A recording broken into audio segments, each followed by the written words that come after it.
ಮನ್ಯಾಗ ನೀವು ಫಿಲ್ಟರ್ ನೀರು ಕುಡಿಲಿಲ್ಲ ಅಂದ್ರೆ ನಿಮಗೆ ಇನ್ಫೆಕ್ಷನ್ ಆಗ್ತದೆ, ಕೆಮ್ಮು ಬರ್ತೈತಿ, ನೆಗಡಿ ಬರ್ತೈತಿ, ಜ್ವರ ಬರ್ತಾವ. ಸುಮ್ಮನೆ ಫಿಲ್ಟರ್ ನೀರು ಕುಡ್ಲಾರ್ದಕ್ಕೆ ನಮಗೆ ನೆಗಡಿ ಬಂತ್ರಿ, ಜ್ವರ ಬಂತು ಅಂತೀವಿ ನಾವು.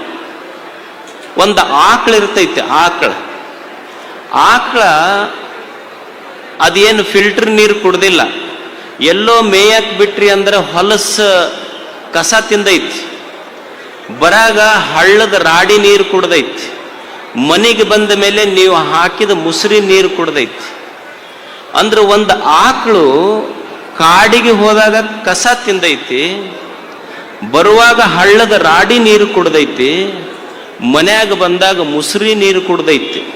ಅಂದ್ರೆ ಕಸ ತಿಂದು ರಾಡಿ ನೀರು ಕುಡಿದು ಎಂಜಲ ನೀವು ಹಾಕಿದ ಮುಸುರಿ ನೀರು ಕುಡಿದು ಆಕಳ ತನ್ನ ಕರುವಿಗೆ ಹಾಲು ಕೊಟ್ಟಿತ್ತಲ್ಲ, ಹಾಲು ಕುಡಿದ ಕರುವಿಗೆ ಎಂದು ಇನ್ಫೆಕ್ಷನ್ ಆಗಿಲ್ಲ, ಅಮೃತ ಕೊಟ್ಟೈತದ.